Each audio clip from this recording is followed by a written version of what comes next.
Terima kasih sudah klik video ini, tapi jangan lupa guys klik tombol subscribe, karena klik tombol subscribe itu gratis dengan subscribe kamu support channel ini untuk upload video setiap hari. Ingat, subscribe itu gratis, gak ada ruginya kamu klik tombol subscribe. Selamat menonton. Yahoo.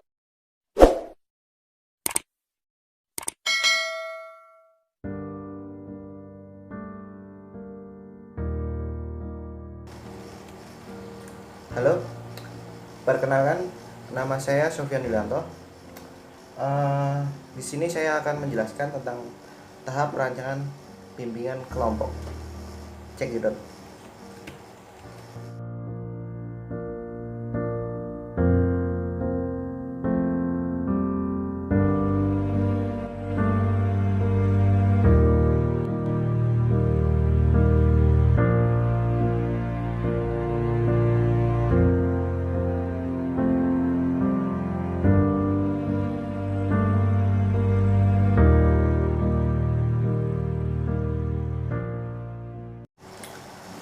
Oke.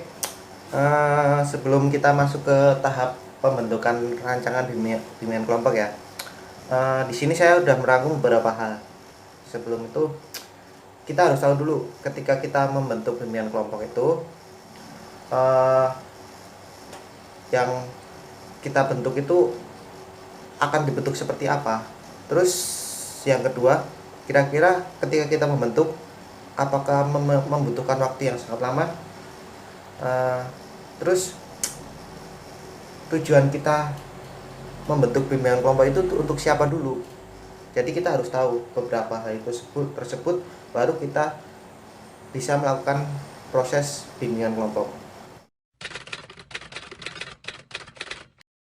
Oke, yang selanjutnya dalam bimbingan kelompok tersebut ada 5 hal penting yang harus kita ketahui dulu.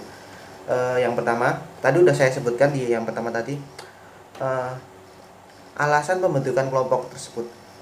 Kira-kira kita membentuk suatu bimbingan kelompok tersebut ada suatu alasan yang sangat penting atau tidak? Karena suatu hal yang akan didasari dengan bimbingan kelompok itu adalah suatu hal yang sekiranya kita tidak bisa menghadapinya sendiri, lalu kita membantu mencari teman untuk memecahkannya bareng-bareng. Ya, seperti itu. Terus yang kedua adalah tujuan. Tujuannya dibentuk bimbingan kelompok itu seperti apa, mau akan seperti gimana, dan kita harus tahu planning ke depannya itu gimana. Terus yang ketiga adalah perkembangan praktis, yang artinya yaitu ketika kita melakukan bimbingan kelompok ada perkembangan atau tidak yang sedang kita melakukan bimbingan kelompok tersebut gitu loh. Terus yang keempat, kita harus juga menggunakan prosedur yang sangat relevan lah. Contohnya kita harus ada kontak waktu dan menggunakan prosedur pelaksanaan konseling kelompok yang benar. Dan yang kelima adalah evaluasi, yaitu evaluasi kita mengumpulkan permasalahan apa aja yang mudah kita kelompokkan tersebut. Nah, kita mengevaluasinya dengan memikirkan bareng-bareng gimana supaya praktisi tersebut ada perubahan lah, intinya seperti itu. Di sini memilih anggota kelompok itu seperti gini ya. Kita memilih anggota kelompok kalau bisa tuh yang tahu keadaan praktisi kita itu seperti apa. Yang penting dia itu orang terdekat dia lah, supaya kita bisa membantu memecahkan masalah yang terjadi, seperti itu. Terus kalau semisalnya dia tidak mau ya, tidak, supaya dia tertarik ikut dalam anggota kelompok tersebut, anggota bimbingan kelompok tersebut, kita harus gimana ya? Kamu harus mencari sesuatu hal yang sekiranya menarik lah buat supaya agar dia tuh tertarik dengan ikut masuk ke dalam bimbingan kelompok tersebut. Contohnya ya seperti tadi, kita mencari orang terdekat dengan praktisi yang akan kita bimbingan kelompok tersebut. gunanya untuk membantu proses berjalan lancarnya bimbingan kelompok tersebut.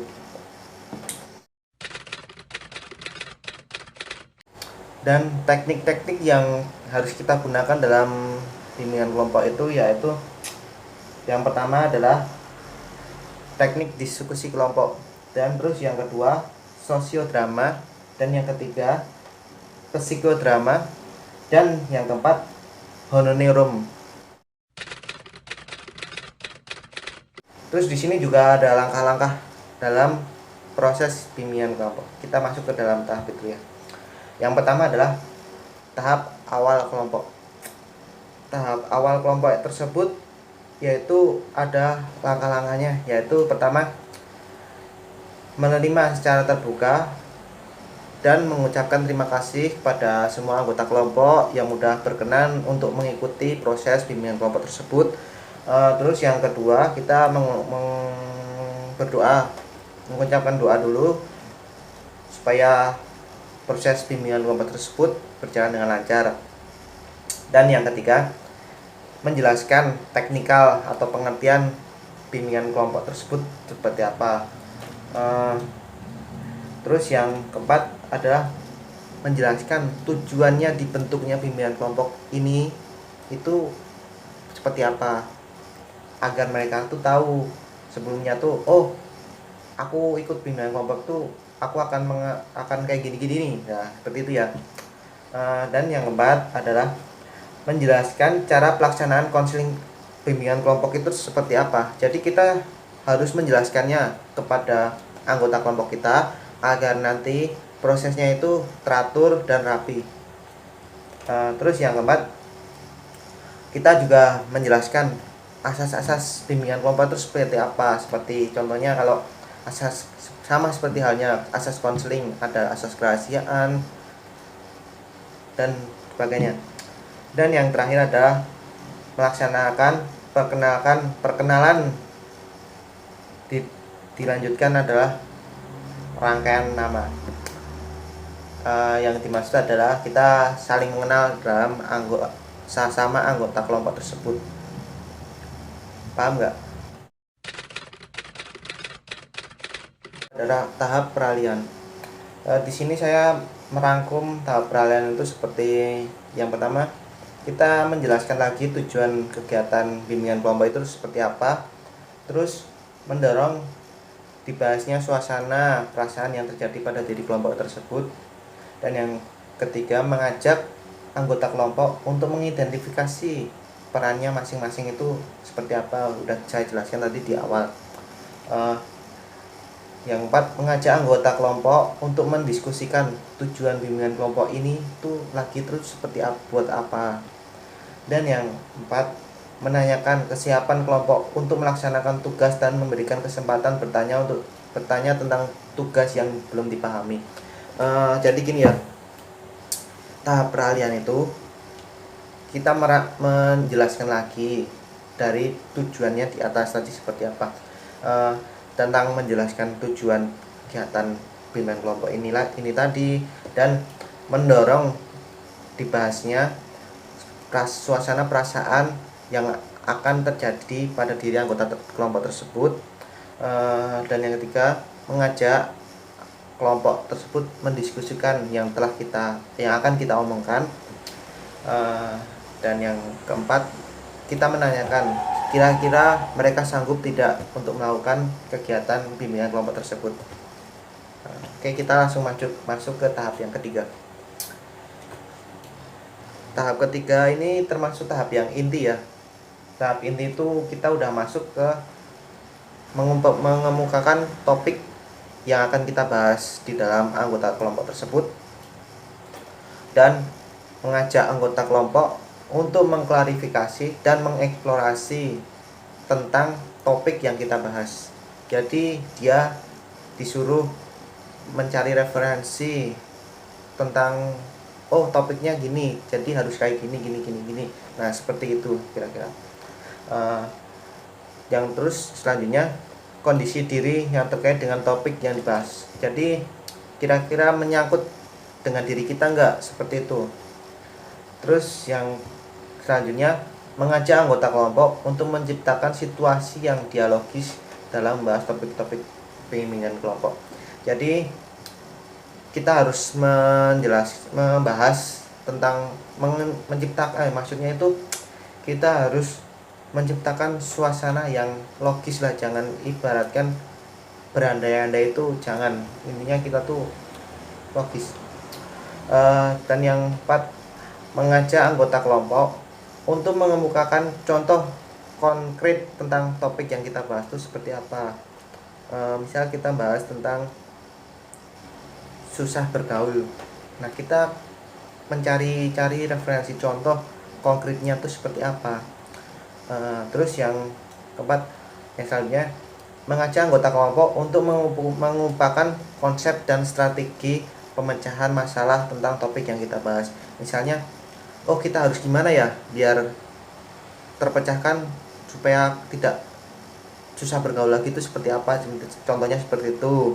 Tadi kan yang saya contohkan itu contohnya tuh susah bergaul. Nah gimana caranya tuh memecahkan caranya biar kita bisa bergaul dengan teman. Oke. Yang keempat yaitu adalah penutup. Penutup ini ibaratkan ya bukan seperti akhir ya, kita cuma membuat uraian apa tadi, contohnya seperti evaluasi, sama kita menguraikan apa yang udah kita bahas dari atas A sampai Z, lalu mengajak anggota kelompok merumuskan rencana yang tidak lanjut, kira-kira bimbingan kelompok tersebut akan dilanjutkan lagi minggu depan atau besoknya lagi atau tidak, kita menanyakan hal tersebut. Terus ketika anggota kelompok mengiyakan, ya kita melakukan proses bimbingan lagi. Ketika praktisi udah merasa enjoy, udah merasa relevan, no problem. Terus yang selanjutnya ada, nah ini langsung kita ketika mereka udah mulai memutuskan oh lanjut, oh enggak, nah kita baru bilang kalau proses bimbingan kelompok tersebut sudah berakhir. Dan yang terakhir, kita berdoa lagi dan selanjutnya menutup kegiatan secara serempak. Dan itulah tahap dari proses bimbingan kelompok, dari tahap pertama sampai tahap perempat. Yaitu tahap pertama tadi apa? Tahap pertama tadi kita melakukan pembentukan. Nah pembentukan itu tadi udah saya jelaskan kan. Nah terus yang kedua, kita masuk ke tahap peralihan. Nah setelah tahap peralihan, kita langsung masuk ke tahap kegiatan, yaitu tahap inti. Inti itu membahas tentang apa yang akan kita bahas. Terus yang keempat adalah tahap penutup. Gimana? Masih kurang jelas? Kalau masih ada yang kurang paham, boleh komen di bawah ini dan kasih hashtag Kak tanya ya, gitu. Oke.